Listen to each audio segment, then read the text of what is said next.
Good morning student. आज हम एक टॉपिक है क्रोमोसोमल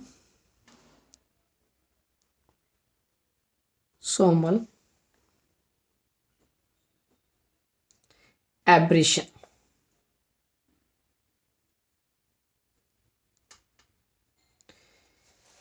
हिंदी में बोलते हैं गुणसूत्रीय विफलन। वैसे इसको हम दो तरीका से पढ़ते हैं। एक होता है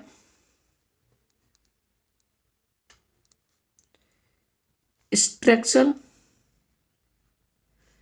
चेंज इन क्रोमोसोम और एक होता है न्यूमेरिकल चेंज इन क्रोमोसोम। गुणसूत्र की संरचना में क्या परिवर्तन होते हैं और एक गुणसूत्र में संख्यात्मक क्या परिवर्तन होते हैं। गुणसूत्रीय विफलन का अध्ययन सर्वप्रथम ब्रिजेश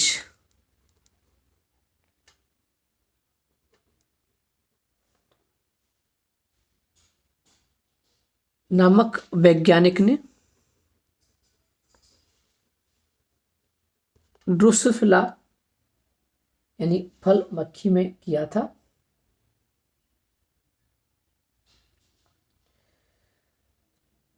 क्रोमोसोम के ऐसे आकारकीय परिवर्तन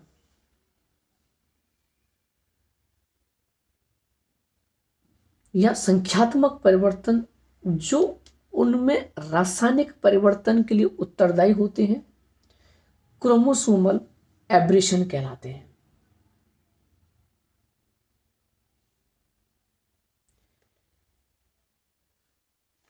सबसे पहले हम स्ट्रक्चर चेंज इन क्रोमोसोम की बात करें।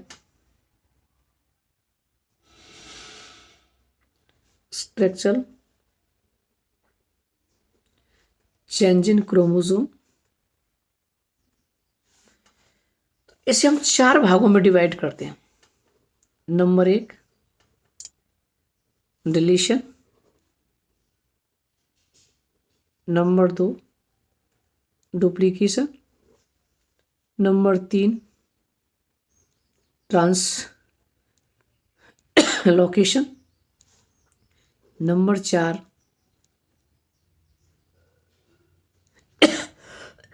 इन्वर्जन। डिलीशन मतलब डिलीट, किसी चीज को डिलीट करना। इसमें गुणसूत्र के किसी एक सेगमेंट का डिलीशन होता है। विलोपित खंड के साथ गुणसूत्र से उस खंड में उपस्थित जीन की कमी हो जाती है।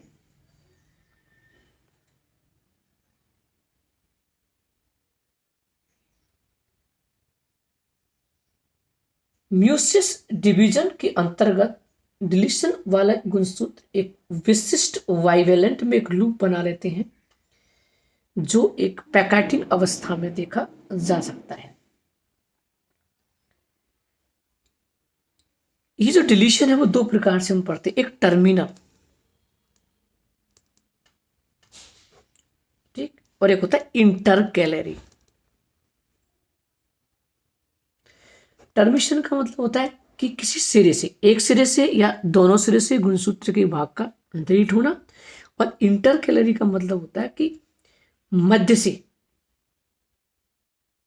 भाई मान लीजिए ये क्रोमोसोम है, यहां से A B C D E F G, मान लीजिए सी और डी भाग को यहां से हट गया और बाद में ए बी ई एफ और ये जी, तो ये मध्य भाग से डिलीशन हुआ है, और ये टर्मिनल में एक या उसके दोनों सिरे से क्या होता है, डिलीशन होता है।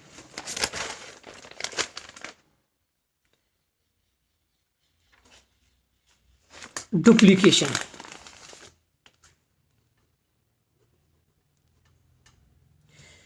डुप्लीकेशन में जब किसी एक समजात गुणसूत्र से कोई एक खंड टूटकर दूसरे समजात गुणसूत्र में जुड़ जाता है, जिसके परिणाम स्वरूप उस गुणसूत्र में जीन की संख्या डबल हो जाती है, इस प्रक्रिया हम कहते हैं डुप्लीकेशन कहते हैं। डुप्लीकेशन 3 तरीका से होता है, एक टैंडम,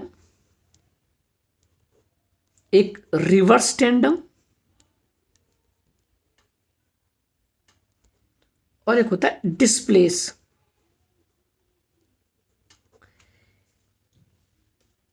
टैंडम में क्या होता है कि जुड़ने वाले सेगमेंट में जीन क्रम ग्राह्य गुणसूत्र के जीन क्रम के समान होता है, ठीक है। रिवर्स टैंडम में क्या होता है कि नए जुड़ने वाले खंड में जीन्स का क्रम ग्राह्य गुणसूत्र के जीन्स क्रम का उल्टा हो जाता है।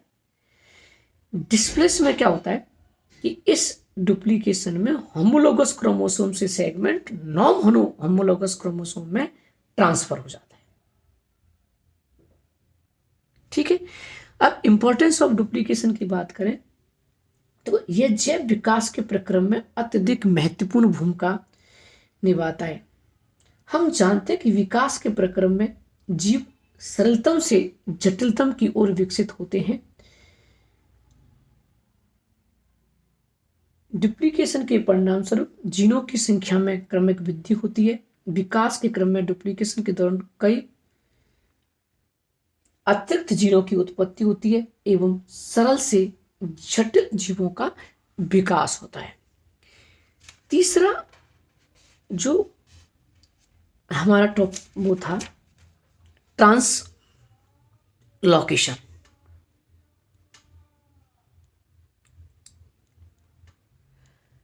ट्रांसलोकेशन में क्या होता है कि इसमें गुणसूत्रीय खंड का आदान प्रदान होता है,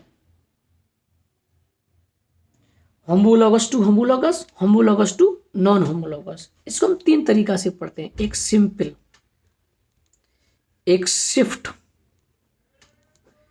और एक रेसिप्रोकल। सिंपल, शिफ्ट और रेसिप्रोकल।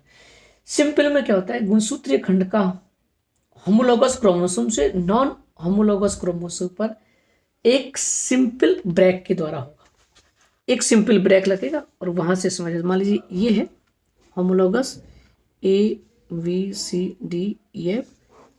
ये है जैसे कि के हो गया ना,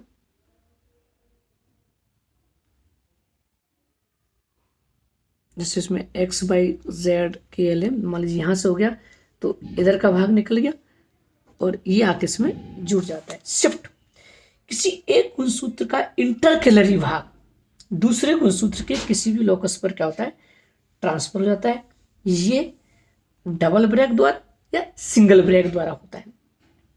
रेसिप्रोकल में क्या होता है, रेसिप्रोकल जो होता है, इस प्रकार के ट्रांसलोकेशन कभी कभी होता है तथा म्यूसिस डिवीजन के समय इसका व्यवहार सामान्य होता है। अतः इस प्रकार का म्यूटेशन लीथल नहीं होता, मतलब ये घातक नहीं होता। इसमें इस प्रकार का नॉन होमोलोगस क्रोमोसोम के मध्य गुणसूत्रीय खंडों का आदान प्रदान होता है। ये हमारे 2 तरीका से होते हैं, एक होमोजाइगस होता है और एक हेटेरोजाइगस होता है। इनवर्जन, अंतर्वलन, इसमें क्या होता है, जैसे मान लीजिए ये क्रोमोसोम है 1 2 3 4 5 6 7 8 9, ठीक है।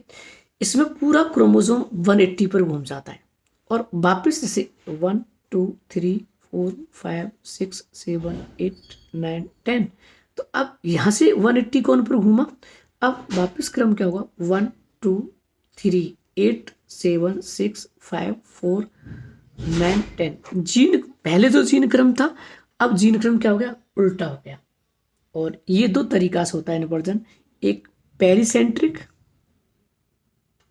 और एक होता है आपका पैरासेंट्रिक। पेरिसेंट्रिक भाग में सेंट्रोमियर सम्मिलित नहीं होता और पैरासेंट्रिक भाग में क्या होता है, सेंट्रोमियर सम्मिलित होता है। तो ये था अपन का structural change in chromosome. Structural change in chromosome, इसको हमें एक चार्ट के रूप में बनाना होगा। Deletion, duplication, translocation, inversion. Deletion कितने प्रकार का होता है, ट्रांसलोकेशन डुप्लीकेशन कितने प्रकार का होता है, ट्रांसलोकेशन कितने प्रकार का होता है, इन्वर्जन कितने प्रकार का